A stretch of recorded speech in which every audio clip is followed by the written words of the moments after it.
Bonjour, je m'appelle Evelyne Josh, je suis psychologue, psychotraumatologue, chargée de cours à l'Université de Metz. Bienvenue sur la chaîne Résilience Psy dédiée à la psychologie et à la conscience. Aujourd'hui, je reçois Marine Mutis et nous allons parler de la lucidité terminale. Marine, bonjour.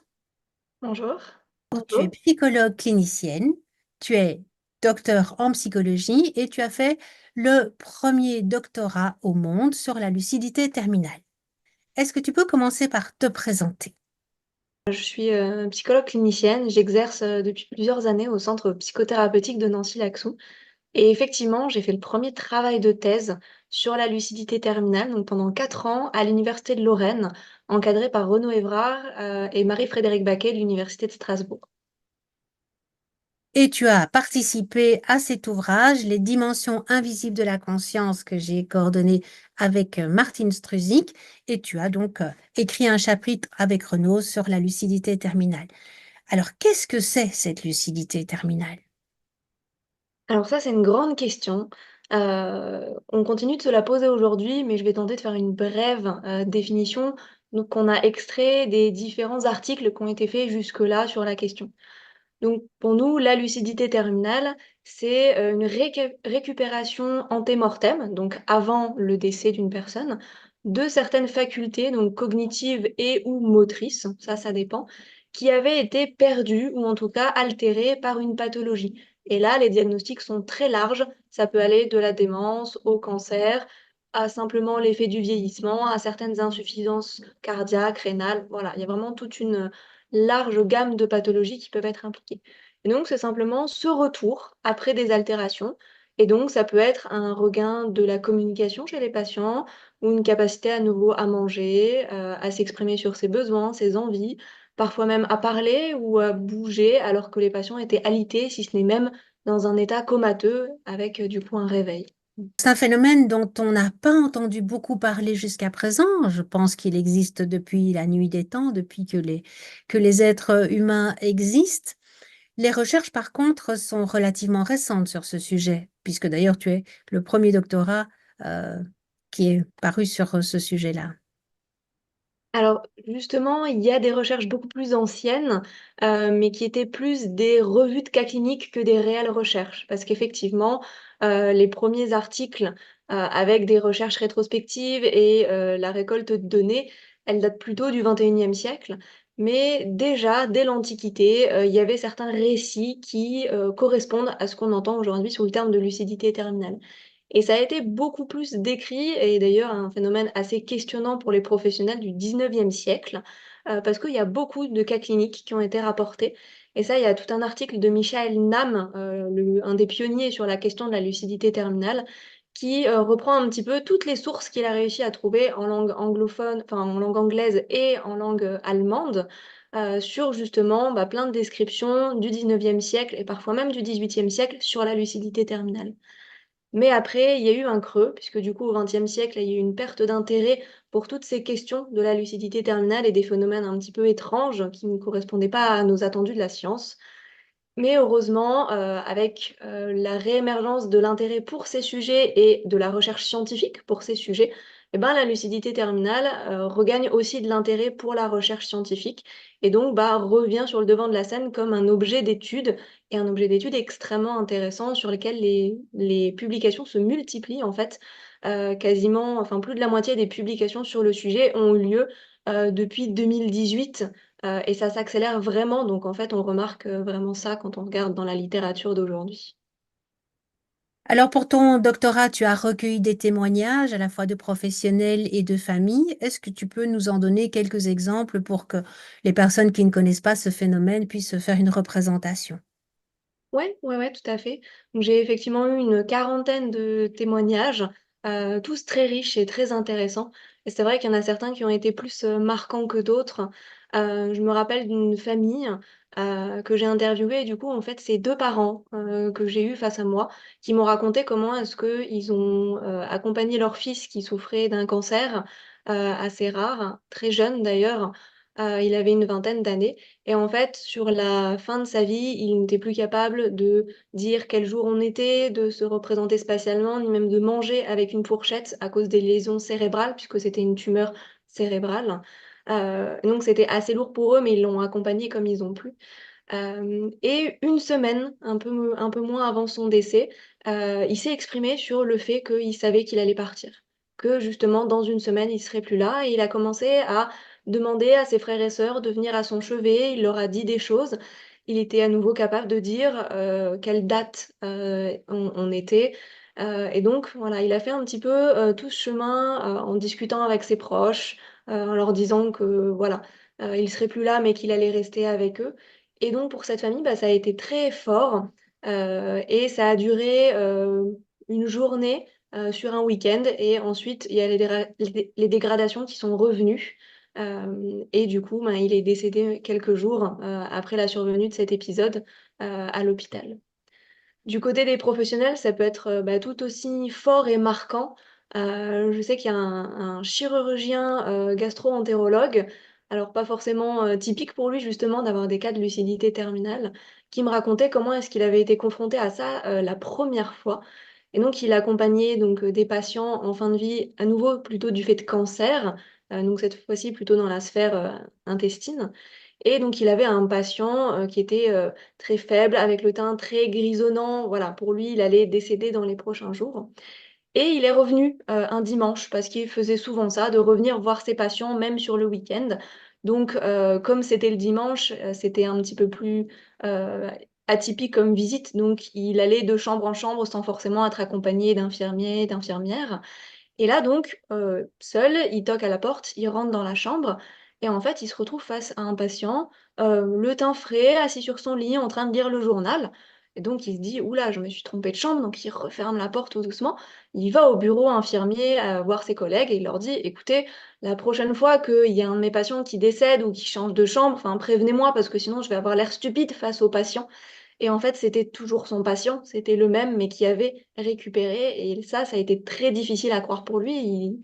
Voilà, il me disait qu'il avait été très surpris, et même pour lui, il s'était fait avoir, mais d'une bonne manière, puisque du coup, ça l'a rendu alerte à ce phénomène-là et rendu curieux de qu'est-ce que ça pouvait amener aussi dans sa prise en charge à lui par la suite. Donc voilà, ça c'est deux exemples. Je ne sais pas si tu en veux d'autres. Oh, si tu en as un dernier pour la route. Donc, oui, je peux raconter un troisième témoignage. Donc, c'est celui d'une psychologue qui, elle aussi, a été confrontée pour la première fois à ce phénomène-là, et d'ailleurs l'unique fois pour elle, avec une patiente qu'elle suivait depuis plusieurs années, donc pour la prise en charge d'un cancer, donc avec un traitement par chimiothérapie, des rémissions.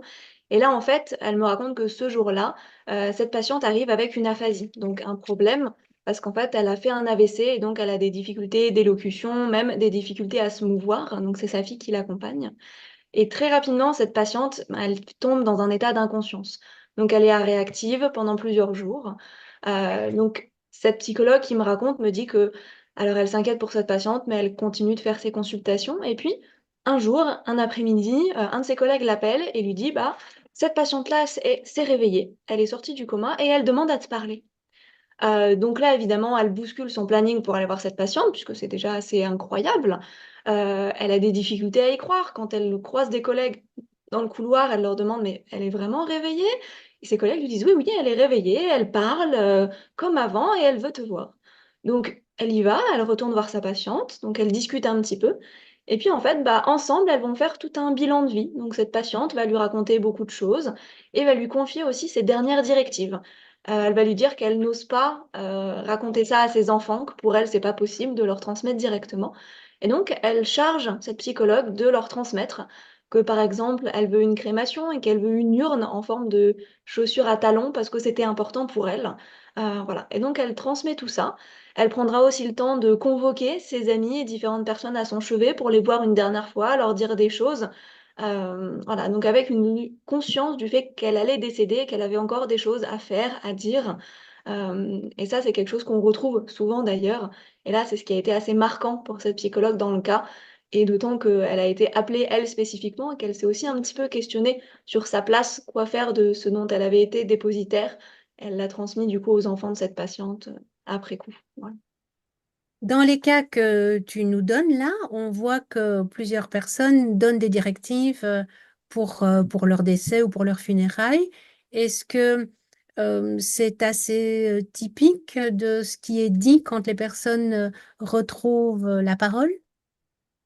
Alors, moi, de ce que j'ai observé des témoignages que j'ai pu récolter, c'était quelque chose qui était assez répandu, oui. Que ce soit de manière explicite ou parfois aussi implicite. Souvent, les personnes qui avaient cet épisode de lucidité terminale avaient conscience du fait qu'elles allaient décéder malgré tout. Mais il y a certains témoignages où les personnes n'en sont pas forcément conscientes. Par exemple, une patiente qui en a profité pour juste se lever pour aller aux toilettes et n'a pas trop questionné le fait qu'elle aille mieux ou quoi que ce soit.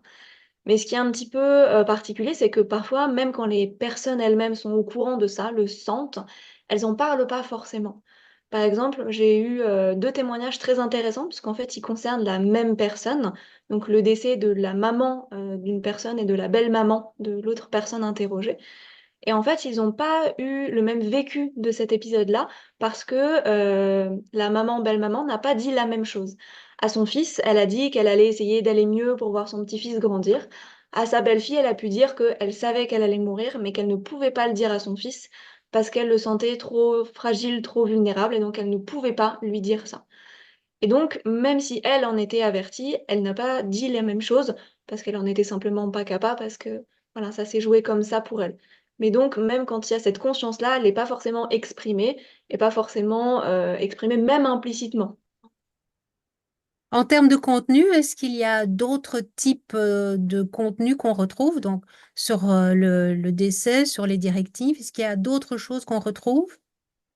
Alors souvent, moi, ce que j'ai observé, ou en tout cas ce que les personnes m'ont raconté, c'était l'occasion pour les personnes de discuter avec leur famille.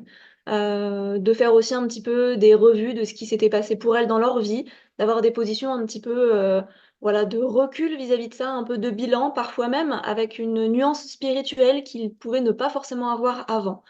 Mais souvent, c'était quand même des temps de regroupement familiaux, des temps d'échange sur qu'est-ce qui se jouait pour les uns, pour les autres, comment la vie allait continuer ou simplement les bons moments passés ensemble. Et aussi, du coup, de dire une dernière fois certaines choses, de transmettre aussi certaines choses. Il y a des témoignages où, en fait, les personnes faisaient leur héritage, leur legs directement de leur vivant aux personnes qui étaient présentes. C'est voilà, appeler certaines personnes, faire venir d'autres, attendre que certaines se présentent pour lâcher prise. Voilà, donc c'est plutôt en fait des temps de discussion, de réunion, de retrouvailles et de faire quelque chose avant de décéder, de partir. Alors, ce regain, il arrive généralement quand par rapport au décès? C'est quelques jours, c'est quelques semaines? Alors, des chiffres observés, c'est généralement quelques jours avant le décès que ça survient en majorité. Les cas les plus longs, c'était plusieurs semaines, mais en fait, c'est assez peu décrit dans la littérature. Après, nous, on se questionne justement sur la question d'un potentiel biais concernant le délai entre la survenue de l'épisode et le décès, puisque finalement, on a commencé à observer une temporalité assez courte, donc quelques heures, quelques jours en moyenne. Mais finalement, c'est un phénomène qui pourrait se passer bien avant, mais pour lequel on prête peut-être pas suffisamment attention encore. Donc justement, ça va être un de nos axes de recherche, explorer pour voir s'il n'y aurait pas des épisodes de lucidité terminale bien en amont du décès, mais ce qui questionne aussi la période du mourir. Parce qu'on dit que la lucidité terminale a lieu pendant le processus du mourir, donc en fin de vie. Mais à quel moment est-ce qu'on peut borner ce processus du mourir et donc à quel moment est-ce qu'on arrête de chercher pour la lucidité terminale? Donc ça, c'est des questions qui sont toujours en cours d'exploration, de recherche et pour lesquelles on va essayer d'apporter quelques réponses dans la mesure de notre possible. Est-ce que cette lucidité, ce regain, c'est toujours suivi d'un décès ou est-ce que vous avez recueilli des cas, des témoignages où la personne a été mieux après, et pour plusieurs semaines ou plusieurs mois? Alors, moi, des témoignages que j'ai récoltés, les personnes sont décédées après, et parce que finalement, c'était comme ça que j'avais appelé à recruter mes témoignages. Donc, c'était l'idée. Après, je sais qu'il y a une personne qui m'a raconté que son proche avait eu deux épisodes, en fait, qui avait eu un mieux, puis une rechute, et à nouveau un mieux avant le décès. Donc ça, en fait, on part du postulat souvent que l'épisode de lucidité terminale n'arrive qu'une fois, mais là encore, on pourrait revoir un petit peu cette définition parce qu'il pourrait y avoir plusieurs épisodes avant le décès. et sûrement qu'il doit y avoir des épisodes de mieux, avec une réelle amélioration derrière. C'est pour ça qu'en fait, on ne peut jamais être certain, quand il y a un regain comme ça, que ce soit de la lucidité terminale, c'est-à-dire que ce regain soit suivi du décès. Tout comme on peut jamais être certain que ce regain soit suivi d'une amélioration. Mais de ce qu'on observe dans les chiffres, la lucidité terminale est plus fréquente que des rémissions un peu miracles, si on peut dire, ou qu'en tout cas on n'explique pas et qu'on ne prévoyait pas. Et quelles sont les hypothèses pour expliquer cette lucidité terminale? Parce que tu parles quand même de pathologies qui atteignent le cerveau, comme des tumeurs cérébrales, comme les maladies neurodégénératives, comme Alzheimer. Comment est-ce qu'on explique qu'un cerveau qui n'est plus à même de fonctionner, de produire de la parole, comment est-ce qu'on explique que ça se produise? Mais justement, on l'explique pas. À l'heure actuelle, avec nos modèles, on ne peut pas expliquer le phénomène de lucidité terminale. Donc, il y a bien évidemment des recherches qui tentent d'explorer des facteurs neurobiologiques pour la lucidité terminale. Donc, les travaux qui sont menés, c'est surtout sur la manière dont certaines voies nerveuses pourraient prendre le relais de celles qui ont été endommagées et qui, du coup, pourraient expliquer ce regain des facultés par en fait un contour des voies endommagées et l'utilisation d'autres voies de neurotransmission. Le problème, c'est que ça marche pas pour tous les cas auxquels on a pu être confronté dans la littérature ou sur le terrain. On n'arrive pas à tous les expliquer, donc ça pourrait marcher pour certains, mais pas pour tous, parce que des fois, le cerveau est tellement endommagé que c'est compliqué d'expliquer ça. Du coup, il y a un petit peu deux grandes hypothèses qui se valent dans le champ et qui sont soulevées. Donc, celle de la recherche de mécanismes neurobiologiques malgré tout, avec voilà, toutes les recherches sur aussi des réactions un petit peu paradoxales à certaines substances ou parfois l'utilisation d'un anesthésiant pendant déjà un état d'anesthésie va provoquer un réveil beaucoup plus rapide. Donc voilà, c'est en se basant sur des recherches, par exemple sur des effets paradoxaux de substances qu'on va essayer de trouver pourquoi est-ce que justement dans un état critique, il y a un regain paradoxal comme ça? Est-ce qu'on pourrait rapprocher la lucidité terminale de ces mécanismes-là? Et puis, du coup, il y a d'autres hypothèses qui sont soulevées plutôt sur un point de vue naturaliste, de l'idée que, en fait, ce serait une expression d'une conscience autonome. C'est-à-dire que dans cette vision-là, la conscience ne serait pas simplement l'expression de notre cerveau, donc du substrat biologique, mais qu'en fait, notre cerveau serait uniquement le filtre de la conscience. Et donc, quand ce filtre est endommagé, la conscience pourrait moins s'exprimer jusqu'à ce qu'à un moment, finalement, en fin de vie, dans un dernier éclair, dans ce regain-là, elle puisse s'exprimer de manière beaucoup plus nette et claire à nouveau, mais pour un temps assez court, pour un temps donné. Et donc pour certains, la lucidité terminale, comme d'autres expériences, serait un appui pour déployer cette hypothèse-là d'une conscience autonome, donc non localisée dans le cerveau biologique. Oui, parce que quand on voit un cerveau d'Alzheimer en fin de vie, puisque là on parle vraiment de la fin de la vie, il n'y a plus d'hippocampe, donc les personnes n'ont plus de mémoire du tout. Enfin, je veux dire, au niveau neurobiologique, on ne peut pas expliquer quand on n'a plus cet hippocampe, d'autres mécanismes. Toi, tes hypothèses, tu penches dans quel sens? Alors moi, une des hypothèses en tant que psychologue qui a aussi soulevé mon intérêt, c'est cette idée que les patients, les personnes ont quelque chose à dire et à faire jusqu'au bout. Elles peuvent vivre des choses jusqu'au bout et que il y aurait aussi quelque chose de l'ordre d'une forme de pulsion de vie qui pourrait s'exprimer et presque prendre le pas temporairement sur les dégradations physiques, se manifester un petit peu comme à certains moments l'équilibre, enfin le corps lutte contre la maladie pour tenter de rétablir l'équilibre, pour retrouver l'homéostasie finalement et que, dans les moments un peu critiques où la maladie commence à prendre le dessus, le corps réagisse de manière, brusque pour reprendre, le contrôle temporairement, donc puisse retrouver son état ordinaire, mais que ce ne soit qu'un certain temps puisque finalement la maladie est toujours présente et reprend le dessus. Donc ça, c'est aussi une autre hypothèse, voilà, plutôt émergente donc de la psychologie, d'une forme de pulsion de vie qui viendrait en fait permettre temporairement au corps, à la personne, d'avoir encore quelque chose à dire, à jouer. Et ça, c'est quelque chose qu'on n'observe pas que dans la lucidité terminale. J'ai eu aussi des personnes qui m'ont dit que ça leur faisait penser à ces patients qui attendaient la visite d'une personne ou au contraire le départ d'une autre avant de lâcher, alors que médicalement, biologiquement, on n'explique pas comment ils sont encore en vie, comment ils tiennent encore, mais qu'ils sont toujours là et qu'une fois que c'est bon pour eux, là, ils peuvent lâcher, là, ils peuvent partir. Donc voilà, ça c'est aussi une autre hypothèse, celle de cette pulsion de vie qui viendrait se manifester en toute fin de parcours. Oui, encore faut-il quand même qu'on ait le support biologique pour pouvoir assurer cette pulsion de vie.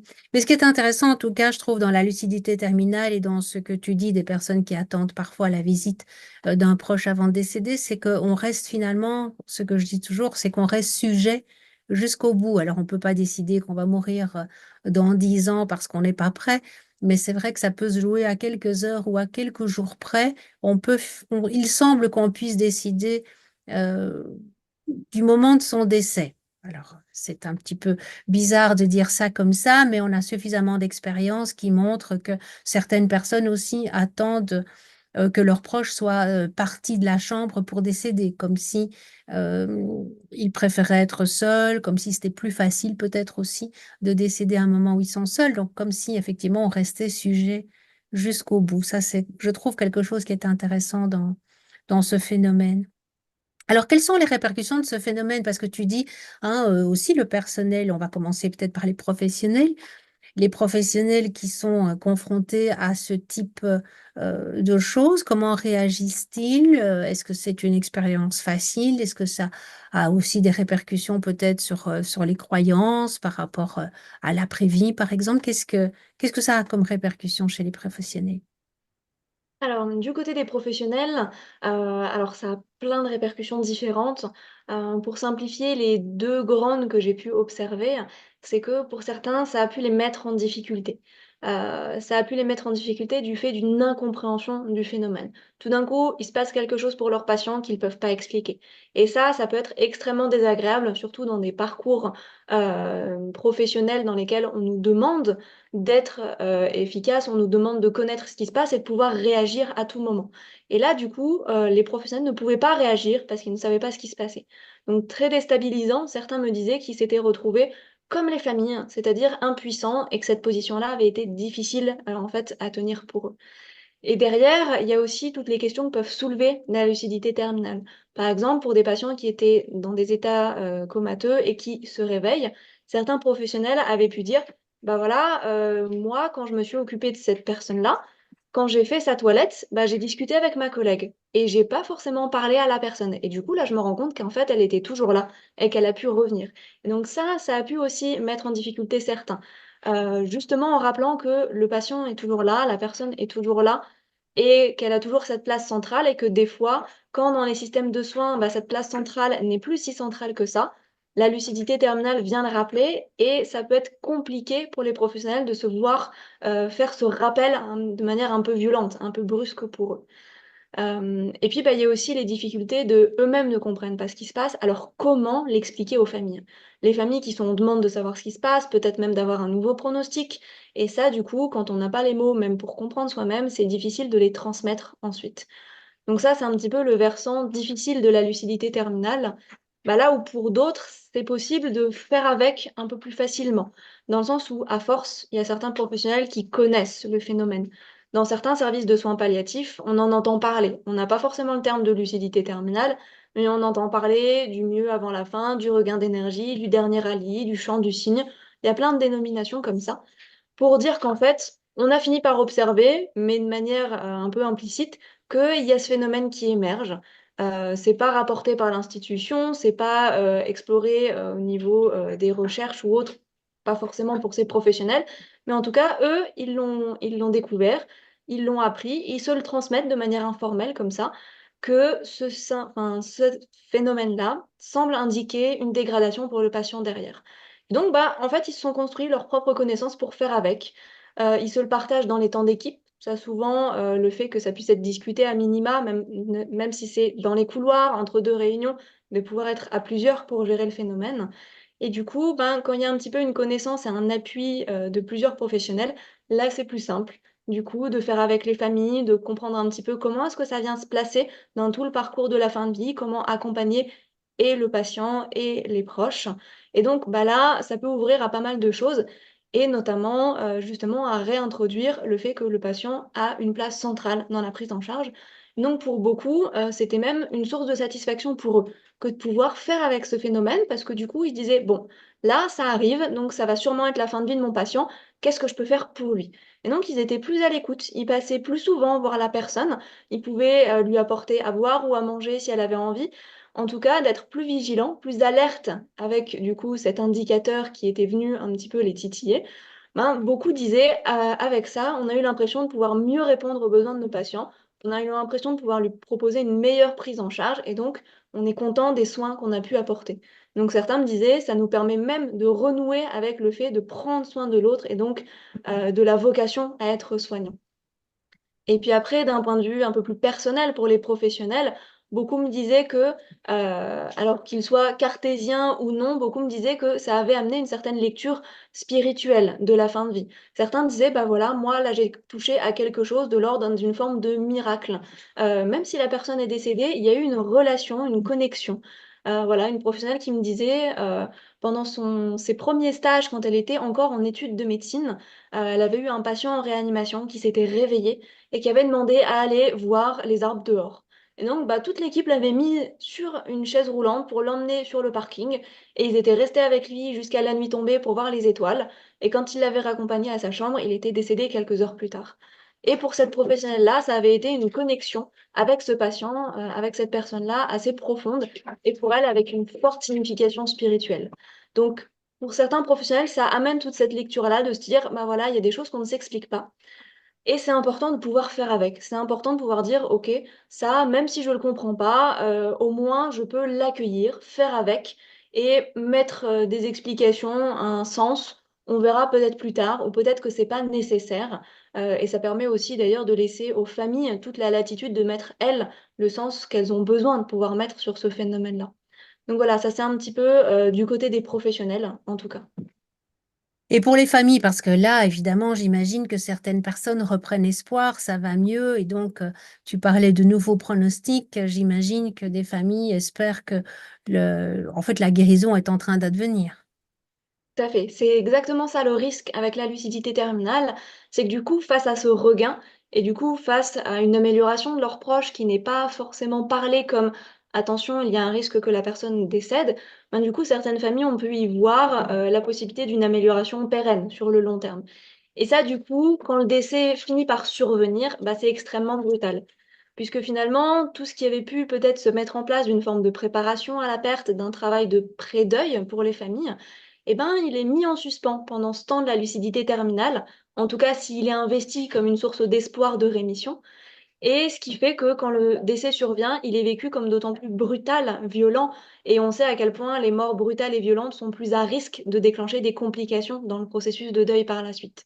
Donc en fait, ça rejoint, toute cette ligne-là, hem, là où pour d'autres familles, quand c'est possible d'entendre la lucidité terminale comme un dernier moment, quelque chose qui s'inscrit quand même dans la fin de vie, dans le processus du mourir, là, les choses peuvent se jouer autrement. C'est-à-dire que certaines personnes vont du coup en profiter d'autant plus pour, discuter, échanger des dernières choses, eux aussi avoir, des éléments à transmettre à la personne qui va partir, qui va mourir. Et là, dans ce cas, eh ben, ça peut être source d'une meilleure préparation pour la fin de vie. Presque de commencer à, dire au revoir à la personne de son vivant et donc de commencer à amorcer ce travail de deuil du vivant de la personne, mais alors pas de manière, à se détacher de l'autre alors qu'il est toujours là, mais plutôt, avec le consentement de la personne qui va partir, de commencer à, accepter cette perte et accepter le fait que cette personne ne sera plus là par la suite. Donc voilà, ça c'est un petit peu les 2 mouvements et bien évidemment, la réalité est beaucoup plus complexe que ça puisque finalement, pour certaines personnes, il y a pu avoir un regain d'espoir, mais qui en fait, bah, s'est transformé progressivement pour, arriver à une compréhension que ce phénomène-là va plutôt indiquer la fin de vie Et ça, bah, c'est aussi notamment grâce aux professionnels qui ont pu accompagner certaines familles dans ce parcours de comprendre progressivement qu'il y a une amélioration. Et effectivement, ça donne envie de croire qu'il y a eu une erreur médicale dans le diagnostic, que la personne va aller mieux, mais qu'en fait, ça ne risque vraiment de ne pas être le cas et que très souvent, ce phénomène indique la fin de vie. Donc voilà, il y a un petit peu des parcours très différents, même si dans l'ensemble, ce qu'on a pu observer, c'est que quand ce phénomène-là est accompagné et que les familles peuvent s'en saisir comme un temps de fin de vie, ben, c'est quelque chose qui peut être très bénéfique. Certains me disaient, ça a été un grand cadeau pour nous, un très beau cadeau, une dernière chance de discuter, d'échanger, de passer du temps ensemble, et puis aussi de retrouver la personne comme si elle était plus malade. Donc on sait bien que c'est toujours là, on sait bien que ça va se terminer, mais au moins on peut être avec elle et elle est en pleine capacité de ses moyens, on la retrouve, et ça permettait aussi de forger des souvenirs plus confortables, plus agréables pour l'après-coup du décès, pour le deuil des familles aussi. Et donc, toi, tes recherches continuent et elles continuent en ce sens-là, dans le sens d'aider les professionnels, de leur donner des outils pour mieux accompagner les familles. Tout à fait. Nous, l'idée, des travaux qu'on continue de mener, donc avec du coup une recherche de post-doctorat, c'est de continuer à, diffuser de l'information sur la lucidité terminale et notamment auprès des professionnels qui sont en première ligne pour accompagner les familles et les personnes. Parce que c'est ça qui est assez, primordial dans ce phénomène-là, c'est de parvenir à rappeler que c'est quelque chose qui s'inscrit dans le processus du mourir. Alors on peut jamais en être certain, mais c'est très souvent le cas et donc de pouvoir poser ça, de pouvoir poser le fait que c'est un indicateur de la fin de vie et donc que c'est si possible, si c'est possible pour les familles de l'investir ainsi, bah, voilà, que ce soit des derniers moments de partage, de temps d'échange. Mais pour ça, eh ben, il faut que les professionnels soient avertis du phénomène, qu'ils aient des informations à transmettre aux familles.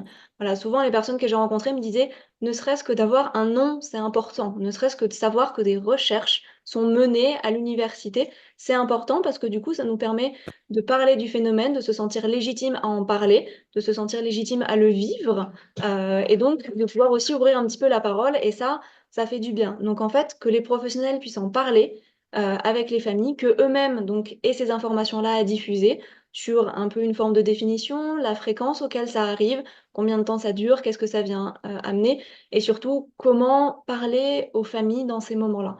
Voilà, je pense que l'important, c'est d'être le plus transparent possible sur le fait que même s'il y a pas d'explication médicale, voilà, c'est quelque chose qui est au-delà de ce qu'on connaît actuellement, mais ça n'empêche pas de le vivre, de l'accompagner et que souvent, ça vient indiquer, la fin. Donc ça, c'est vraiment quelque chose d'important à poser et donc c'est pour ça qu'on va essayer de récolter plus de données pour mieux connaître le phénomène encore et du coup pouvoir transmettre toujours plus d'informations aux professionnels, qu'eux puissent à leur tour accompagner les familles et les personnes sur le terrain. Généralement, on parle de lucidité terminale ou de lucidité paradoxale comme des synonymes, mais je pense que toi, tu fais une distinction entre ces deux termes. Alors oui, effectivement. D'ailleurs, Michael Nam, dont je parlais tout à l'heure, l'un des pionniers sur le phénomène, a, bien fait la distinction entre les 2 phénomènes, même s'il y a toujours débat puisque du coup, en Europe, on fait la distinction, là où aux États-Unis, les recherches tendent à mélanger un petit peu ces 2 phénomènes. Dans le sens où la lucidité terminale, c'est donc ce regain en fin de vie, peu importe la pathologie sous-jacente aux altérations. Là où la lucidité paradoxale, qui est d'ailleurs en train de changer progressivement de nom puisque paradoxal n'apparaît plus si approprié. Ça concerne tous les regains, de lucidité, donc de conscience des personnes, pas en fin de vie, mais qui ont un diagnostic de troubles neurodégénératifs, c'est-à-dire tout ce qui tombe du côté des démences notamment. Et donc ça va être les, épisodes de regain, de reconnexion à soi, à sa conscience, à sa mémoire, dans le cadre d'un trouble neurodégénératif et sans que ce soit forcément suivi par un décès. Parce qu'on sait que dans ces troubles-là, il y a des moments de lucidité qu'on n'explique pas plus que la lucidité terminale, mais il y a des moments de lucidité et il peut y en avoir tout au long de la maladie, pendant des années, de manière assez éparse comme ça. Et donc, c'est 2 phénomènes qui pourraient avoir des connexions, mais qui, pour nous, en tout cas dans les quelques chercheurs en Europe qui traitons ces questions-là, apparaissent comme distincts. Alors bien sûr, ils peuvent se recouper. Du coup, Michel Lam parle de lucidité terminale paradoxale, puisque du coup, il y a des cas où des personnes ont un regain d'énergie en fin de vie dans le cadre d'un trouble neurodégénératif. Donc là, on croise les 2 phénomènes. Mais pour autant, l'un ne serait pas identique à l'autre et les mécanismes ne seraient potentiellement pas identiques les uns aux autres. D'ailleurs, certains questionnent même le fait que la lucidité terminale puisse avoir différentes explications en fonction des pathologies et s'exprime de la même manière, donc et une phénoménologie identique, mais pour des explications différentes. Ça, c'est aussi une piste. En tout cas, pour nous, c'est deux phénomènes différents, là où aux États-Unis, ils ont tendance à mélanger un petit peu et à travailler plutôt sur la lucidité paradoxale, puisque derrière cette question de la lucidité paradoxale, il y a aussi, si on comprend pourquoi ça va mieux, peut-être qu'on va pouvoir aider les patients à aller mieux plus longtemps et donc du coup à trouver des pistes pour améliorer la prise en charge des personnes qui ont des troubles neurodégénératifs, et donc notamment les démences et les démences d'Alzheimer. Donc il y a beaucoup de fonds qui sont débloqués aux États-Unis pour travailler sur cette question-là. Et tu dis que ce terme de paradoxal est remis en question. Qu'est-ce qu'on propose aujourd'hui comme terme? Alors du coup, aujourd'hui, c'est plutôt le terme de lucidité exceptionnelle, qui prend le dessus, puisqu'en fait, on se rend compte qu'elle ne serait pas si paradoxale que ça, au regard de nos connaissances sur, les troubles neurodégénératifs. Donc c'est plutôt ce terme-là qui est en train d'émerger, mais c'est toujours sujet à débat dans la recherche et c'est quelque chose qui est actuellement encore en cours, de discussion et de publication d'articles. Alors, je pense qu'on a fait le tour de la question. Est-ce qu'il y a une question que je ne t'ai pas posée et que tu aurais aimé que je te pose? Je pense qu'effectivement, on a fait, pas mal le tour. J'ai eu l'occasion d'aborder à peu près tout ce qui a été fait sur la lucidité terminale. Peut-être la question de la fréquence. Le fait qu'actuellement, on n'a pas beaucoup d'idées sur la fréquence du phénomène. On ne sait pas dans quelle mesure ça intervient fréquemment ou non. Il y a que 2 études qui ont été réalisées au XXIe siècle et qui donnent un petit peu une idée d'à quel point ça survient fréquemment ou non. Donc à chaque fois, ça a été des études rétrospectives, mais dans les chiffres, on retrouve 4 pour l'une, 6 pour l'autre. Donc si on fait la moyenne, ça fait à peu près 5. Donc on pourrait se dire que ça fait assez peu et effectivement, c'est pas un phénomène très fréquent, mais au regard du nombre de décès, par an qu'on peut observer, c'est un phénomène qui existe, qu'on remarque donc et finalement, quand on interroge les professionnels dans les structures qui accueillent des personnes en fin de vie, bah, il y a beaucoup de professionnels qui disent: «Oui, moi j'ai pu l'observer au moins une fois». Quand on s'intéresse à ces chiffres-là, il y a des recherches qui montrent que là, on tombe rapidement de 40 à 70 des professionnels qui, sur les dernières années, ont assisté au moins une fois à ça. Et donc là, les chiffres grossissent puisque du coup, quand on regarde, toutes les personnes qui ont pu décéder au cours d'une carrière, d'un professionnel de soins, bah, voilà, là, le risque que la personne en observe, est assez élevé. Donc du coup, l'importance, de faire connaître ce phénomène-là pour que les professionnels ne soient pas dans l'incompréhension et l'impuissance, très désagréable et potentiellement dommageable pour tout le monde. Voilà. Oui, parce que vu comme ça, avec les chiffres, c'est effectivement relativement fréquent. Il y a à peu près 600 000 décès en France par an, si je ne m'abuse. Donc, en effet, ce ne sont pas des cas isolés, ou en tout cas, ces cas isolés finissent par faire de nombreuses personnes, de nombreux témoins de ces expériences-là. Tout à fait. D'où l'idée de continuer à déployer le dialogue et à faire connaître ce phénomène qui est une réalité clinique et depuis, très longtemps. Voilà, certains me disaient: «Ah mais oui, c'est quelque chose qu'on connaît dans ma famille, c'est arrivé avec, la grand-mère, avec la tante». Parce qu'à l'époque, les veillées dans les maisons permettaient aussi plus facilement de voir ces réveils-là. Là où maintenant, il y a aussi cette crainte que, des fois, on puisse passer à côté, puisqu'en fait, c'est un phénomène qui est intrinsèquement relationnel. Si personne n'est là pour voir le réveil, et ben, du coup, personne ne va le notifier. Pour, certains professionnels, ce serait même d'ailleurs la présence des proches qui pourrait déclencher le réveil.